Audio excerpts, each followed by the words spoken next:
Bem, os senhores e as senhoras já têm em mãos a nossa apresentação física, onde foi detalhado todo o projeto, inclusive com algumas telas gravadas. A partir daqui, a gente vai mostrar uma videoaula finalizada. Tudo que o professor será capacitado na produção, para a produção das suas videoaulas. Lembrando, e é muito importante isso, que o professor ele pode gravar uma tela, ele pode reproduzir uma parte do conteúdo do livro didático e produzir o seu vídeo, a sua videoaula. E o aluno acompanha cada detalhe da explicação. Ele também pode reproduzir exercícios do livro didático. E o aluno vai acompanhar passo a passo todo o raciocínio. Repara que aqui a tela tem que ser atrativa.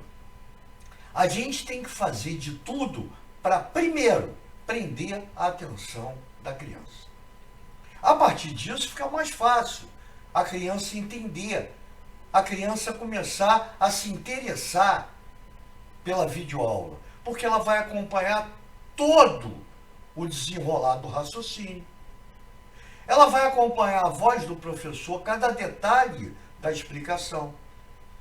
Então eu tenho certeza que quando eu produzo a minha tela, essa tela, a primeira coisa que eu penso é que ela seja atrativa. E outra coisa, que ela não apresente nada que possa diluir a atenção da criança, ou seja, poluição visual. Repara que o espaçamento, as letras, o tamanho de letra, tamanho de número, o espaçamento entre figuras, tudo é adequado para que não haja poluição visual e a criança não perca a concentração no que interessa. Segundo ponto, além de reproduzir o livro didático, que é importantíssimo, o professor pode querer treinar os seus alunos para, por exemplo, prova de Olimpíada, de português, de matemática, ciência. Então, o que acontece? Ele pode reproduzir as questões e explicar o detalhe da resolução de cada questão. Ele ainda pode reproduzir aqui questões do SAEB. Então, repara que a gente está abrindo uma caixa de ferramentas para que o professor se sinta muito à vontade em produzir a videoaula que ele achar mais necessário. E não esquecendo que ele ainda tem alguns alunos nas turmas mais vulneráveis. E aí é evidente que ele pode produzir, criar, já que ele é o produtor, uma videoaula mais específica para esses alunos. Então aqui o que interessa para mim é mostrar para os senhores todas as ferramentas que os professores poderão usar na produção das suas videoaulas. Aqui no primeiro caso, eu coloco, represente a fração da figura. A figura é uma pizza dividida em 8 fatias. Então a primeira coisa que eu tenho que explicar para a criança, e aqui o que interessa para mim é fazer com que a criança aprenda da forma mais efetiva possível. Eu tenho que dar qualidade no aprendizado da criança. Eu tenho que elevar essa qualidade para a efetividade também ser maior. E não é só isso. Aumentar também e principalmente a qualidade da apresentação do professor. Então coloco uma figura que a pizza foi dividida em 8 partes iguais. Primeira coisa que eu tenho que dizer para o meu aluno sobre fração. Fração é quando você pega uma parte inteira, o todo, e divide em partes iguais. Se uma for diferente, já deixou de representar uma fração. Bem, aqui, para não ter problema no enunciado, eu coloco 2 situações. A primeira, eu preciso que ele represente a fração que indique as partes, ou melhor, as fatias comidas. E no segundo caso, eu quero a relação, em relação, né, a fração, em relação às fatias que sobraram. Então, eu estou dando aqui duas situações para o aluno perceber que quando não vier especificado o que o enunciado quer, tanto a primeira quanto a segunda estarão corretas, mesmo ele não especificando. Por exemplo, represente a fração da figura. O aluno pode representar a fração das fatias comidas, ou ele pode representar a fração das fatias que sobraram. E é o que a gente vai mostrar agora. Então, repara que no primeiro caso, eu tenho aqui, ó, primeiro que eu vou colocar aqui o traço, tá, da minha fração. E olha que coisa importante. Quando eu falo nesse traço, e muito pouca gente sabe o nome dele é vínculo. E por que eu estou especificando esse traço? Porque toda fração representa uma divisão. Ah, professor, mas como é que eu vou lembrar disso? Simples. Quando você se ligar, a partir de agora, olhar, analisar o sinal da divisão, lembra que é uma bolinha em cima, vem o tracinho, o vínculo, e uma bolinha embaixo. A bolinha de cima, o número de cima é o numerador. Aí vem o vínculo e a bolinha de baixo. Estou representando o sinal da divisão. A bolinha de baixo, o número de baixo, é o denominador. Então, a partir de agora, quando você analisar, olhar o sinal da divisão, você vai ver que representa uma fração. Então, esse vínculo aqui, ele divide o numerador, o número de cima, do denominador, do número de baixo. E aí é importante a gente começar a fazer com que o aluno aprenda, seja informado, que o denominador de uma fração, ó, tudo que tiver branco aqui, ele indica para mim a quantidade de partes iguais que o inteiro, que o todo foi dividido. Então a gente pode dizer que foi dividido em partes iguais, em espaços iguais. Perfeito? Então esse denominador, tanto aqui quanto aqui, já que a figura é a mesma para as duas situações, ele indica justamente em quantas partes iguais a minha pizza foi dividida. Portanto, ó, eu vou colocar na primeira situação 8, porque a pizza foi dividida em 8 partes iguais, e na segunda também 8, porque aqui representa a mesma figura. Aqui, ó, eu coloquei a setinha com a situação 1 e a situação 2.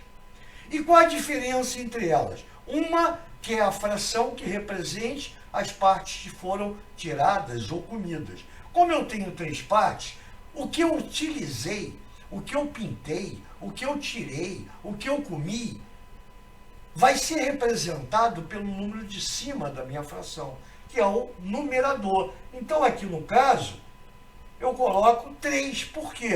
Porque eu tenho 3 fatias que foram comidas, ou foram vendidas, ou alguém levou. Então, 3/8 representa a fração em relação à quantidade de pedaços que foram comidos. Primeira situação. Segunda situação. Ele quer saber agora em relação aos pedaços que sobraram. Então, eu tenho 1, 2, 3, 4, 5. Então, o meu numerador agora tem que especificar as fatias que eu ainda tenho, que eu posso comer, eu posso vender, eu posso distribuir. Como eu tenho 5, o meu numerador, o número de cima vai ser igual a 5.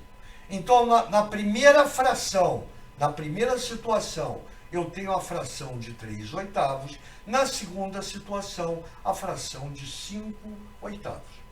Então, o aluno aqui, ele já foi municiado, já foi informado sobre quase tudo sobre frações. A única coisa que eu ainda não disse, vou dizer agora, é que quando eu tenho a pizza, eu tenho uma coisa concreta, o aluno sabe o que é isso. É manipulável.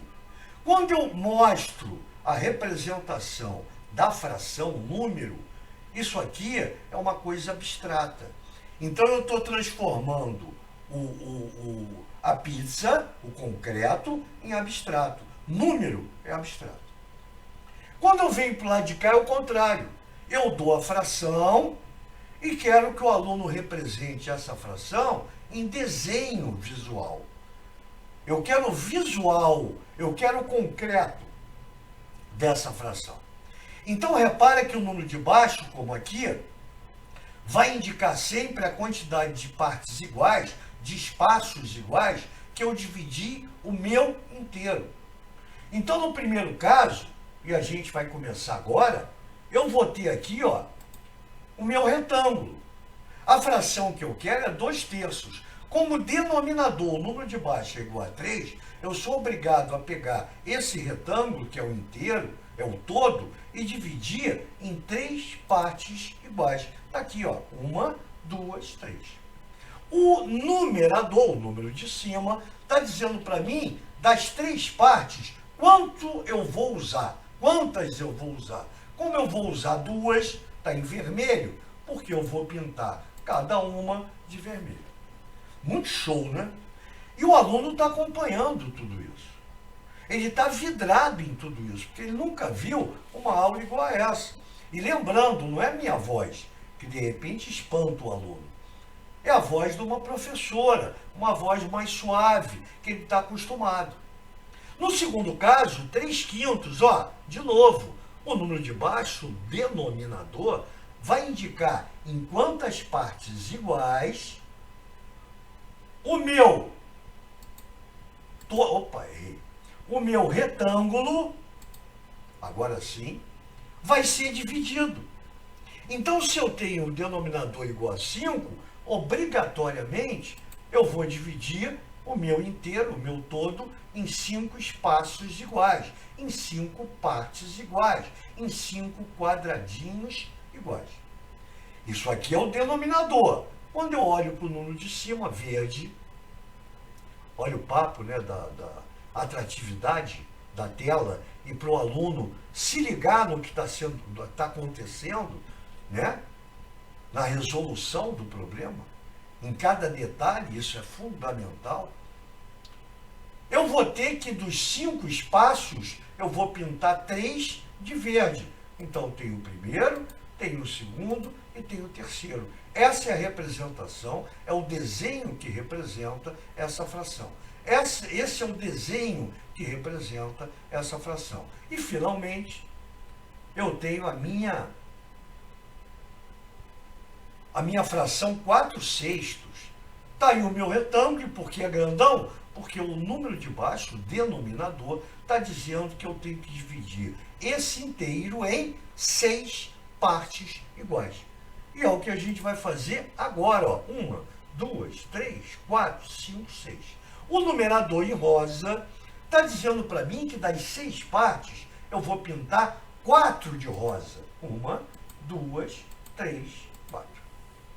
Então, dessa maneira, repara, o professor deu isso em sala de aula.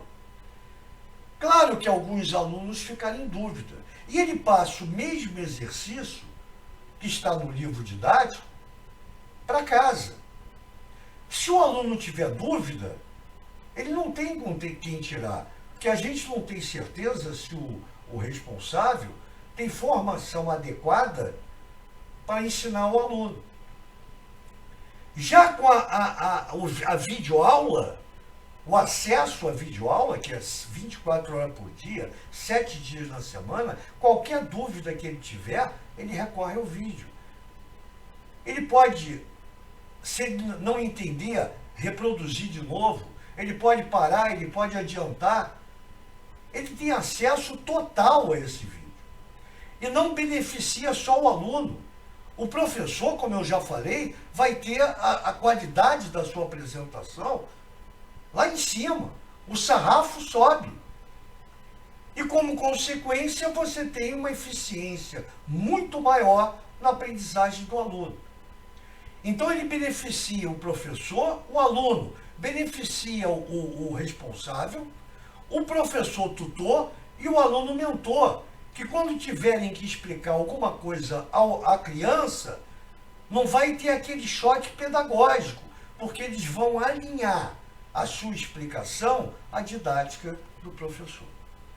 Bem, espero que os senhores tenham gostado da primeira apresentação. Daqui a pouco a gente volta com um próximo vídeo. Obrigado.